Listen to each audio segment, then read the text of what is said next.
So guys, আমার কাছে আছে দুটি সিরাপ। একটি আছে ব্ল্যাকবেরি এক্সজেড আর একটা আছে ব্রঙ্কো ফ্রি এস। দুটি খেয়ে দেখেছি, দুটি ডিফারেন্ট রকম, কিন্তু আমি দুটি একসাথে মিক্স করে চেখে দেখবো ওর টেস্টটা কেমন হতে পারে। চলো এটাই ট্রাই করে দেখবো।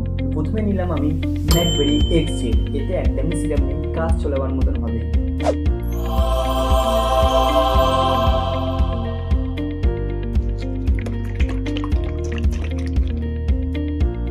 তারপরে আছে ব্রঙ্কো ফ্রি এস।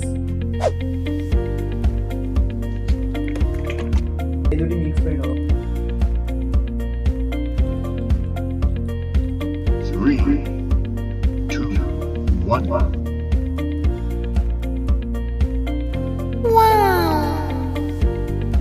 পুরো আলটিমেট হয়ে গেছে। কেমন বলবো তোমাদের, মানে একটু মাঝে মাঝে ঝাঁঝ আসছে, মাঝে যেন একটা ঝাঁঝ মতন লাগে সেরকম, আবার একটু কেমন একটা বলবো সে আমি নিজেও মুখে আমার ভাষা এসছে না কেমন বলবো।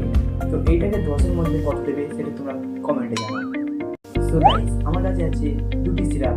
একটি আছে ব্ল্যাকবেরি এক্সজেড আর একটা আছে ব্রঙ্কো ফ্রি এস। দুটি খেয়ে দেখেছি, দুটি ডিফারেন্ট রকম, কিন্তু আমি দুটি একসাথে মিক্স করে চেখে দেখবো ওর টেস্টটা কেমন হতে পারে। চলো এটাই ট্রাই করে দেখবো। প্রথমে নিলাম আমি ব্ল্যাকবেরি এক্সজেড। এতে একদমই সিরাপ নেই, কাজ চলাবার মতন হবে।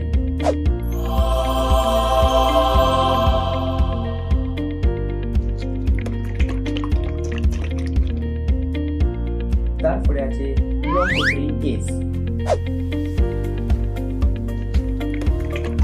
এই দুটি মিক্স করে নেব। 3, 2, 1.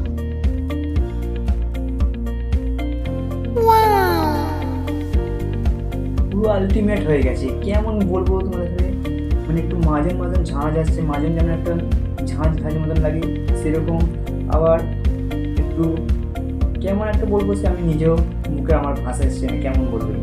তো এইটাকে 10-এর মধ্যে কত দেবে সেটা তোমরা কমেন্টে জানাও।